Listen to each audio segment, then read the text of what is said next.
Hello नमस्कार दोस्तों, आप सभी का स्वागत है मेरे YouTube channel the visionary guide 2047 पर। आशा करता हूँ कि आप अच्छे होंगे, मस्त होंगे, जो भी आपके टारगेट हैं लाइफ में उसको अचीव करने के लिए प्रयासरत होंगे। तो जैसा कि आप सभी को पता है कि हम लगातार आपके लिए अलग अलग मुद्दों पे प्रेजेंटेशन लेके आते हैं। तो आज हम आपके लिए लेके आए हैं बीजेपी के अगले राष्ट्रीय अध्यक्ष कोई महिला हो सकती है कि नहीं हो सकती है, इन चीज़ों पे चर्चा करेंगे और आपसे भी अपना ओवरव्यू जानने की कोशिश करेंगे। आपको क्या लगता है कि मैं कोई नेक्स्ट महिला अध्यक्ष हो सकती है? तो यदि कौन कौन से नाम हैं जो आपको लगते हैं कि हो सकते हैं तो आप ज़रूर कमेंट बॉक्स में करिएगा और बताइएगा हमको भी। आपको लगता हो कि ये टॉपिक मैं क्यों डिस्कस करता हूँ? मैं अक्सर जियो पॉलिटिक्स चीज़ें पे डिस्कस करता हूँ, लेकिन ये बीजेपी का कंसेप्ट क्यों डिस्कस कर रहा हूँ?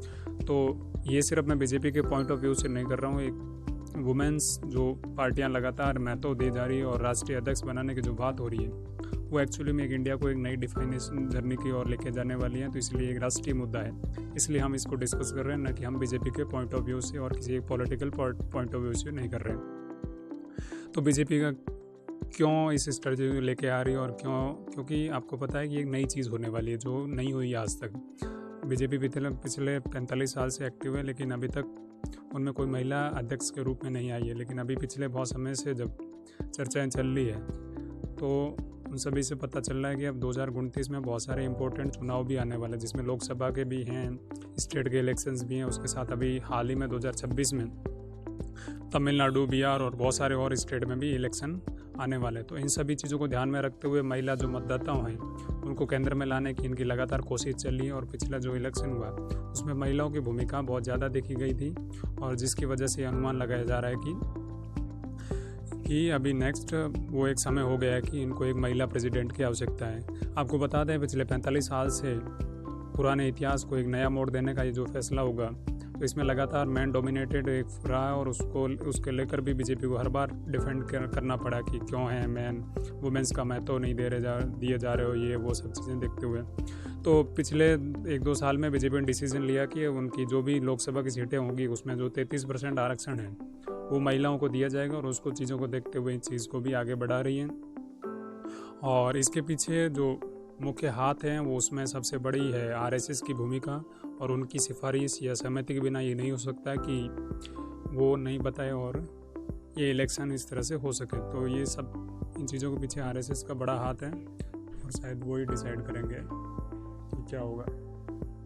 उसके बाद आपको बता दें, इससे पहले जेपी नड्डा का कार्यकाल था, वो लगातार 2024 के जो इलेक्शन हुए थे उसमें इनकी अहम भूमिका था, और उसके बावजूद ये जो इलेक्शन थे उसमें बीजेपी को जीत मिली थी। और इस बार तो आपको क्या लगता है, ऐसी कौन सी 3 पावरफुल महिलाएं हैं जो रेस में हैं? तो आप कमेंट बॉक्स में कमेंट करके बता सकते हैं मेरे को, लेकिन मैं आपको आगे एक्सप्लेन करूंगा।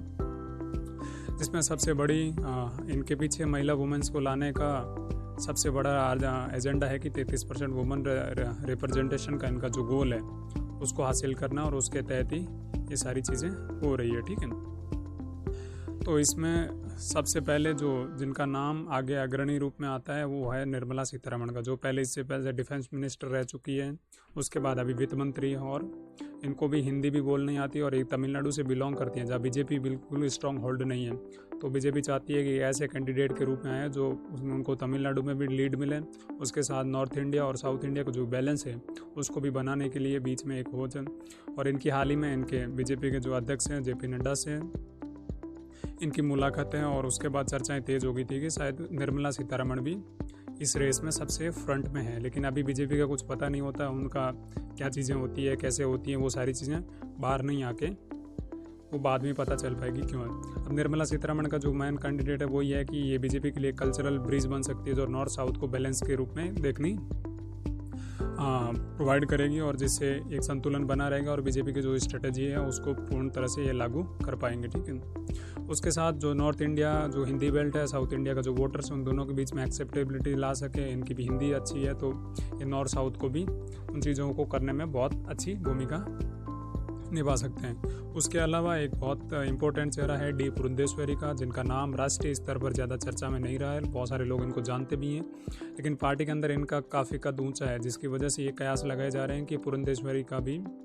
उम्मीद है कि वो बीजेपी के राष्ट्रीय अध्यक्ष बन सकते हैं। इसके पहले ये बहुत सारे बड़े बड़े पदों पर रह चुकी हैं, और इनका ना ताल्लुकात है, पूर्व ये केंद्रीय मंत्री भी रह चुकी है और एन.टी. रामाराव की बेटी है, और जो अपने चंद्रशेखर बाबू नायडू है उनकी साली भी लगती है, ठीक है। तो इनकी राजनीतिक विरासत भी है और उसके साथ एक स्ट्रॉन्ग चेहरा है और मल्टीलिंगुअल भी है। तो इससे बीजेपी को मतलब साउथ की जो पॉलिटिकल जो डायनेमिक्स हैं उसमें बीजेपी अभी तक इतना कुछ कर नहीं पाई, तो उस चीज़ों को देखते हुए पुरंदेश्वरी का नाम भी बहुत फ्रंट में चल रहा है। और उसके अलावा जो तीसरा ना, साथ ही वो बीजेपी के आंध्र प्रदेश के अध्यक्ष भी रह चुकी है और संगठन की गहराई को अच्छी तरह से समझती है, और यदि आरएसएस जो चाहेगा तो इनको नाम को भी आगे कर सकता है, ठीक है। उसके बाद जो तीसरा नाम आता है वो वनंती श्रीनिवासन का आता है। कौन है वनंती श्रीनिवासन? इनको भी बहुत सारे लोग कम जानते हैं। तो ये बीजेपी महिला मोर्चा की नेशनल प्रेसिडेंट भी रह चुकी है। इसके साथ तमिलनाडु के कोयम्बटूर जिले से ये हाल ही में विधायक है, जो पहली लेडी है जो विधायक बनी है। ये बीजेपी से आज से नहीं जुड़ी है, लगभग 1991 से तब से जुड़ी है, ठीक है। तो एक लॉन्ग पार्टी का स्ट्रॉन्ग होल्ड है जिसपे बीजेपी लगातार खेलती आ रही है, और अभी शायद ऐसा मौका हो सकता है तमिलनाडु में जो चुनाव और इनको राष्ट्रीय अध्यक्ष बना दिया जाए तो बीजेपी इस मुद्दे पे भी खेल सकती है कि वनंती श्रीनिवासन को राष्ट्रीय अध्यक्ष बना सकती है। और वो बीजेपी की तमिलनाडु की वाइस प्रेसिडेंट भी रह चुकी है। तो ये सारी चीज़ें वनंती श्रीनिवासन को एक स्ट्रॉन्ग कैंडिडेटर के रूप में पेश करती है। इसके अलावा स्मृति ईरानी का नाम आ रहा है, उसके अलावा वसुंधरा राजे जी का नाम आ रहा है, लेकिन इन तीनों का नाम पिछले बहुत समय से हाईलाइटेड रहा है। तो उम्मीद है कि ऐसा हो सकता है कि इन तीनों में से किसी एक को आपको देखने को मिल सकता है। बाकी आपकी इसके ऊपर क्या राय है?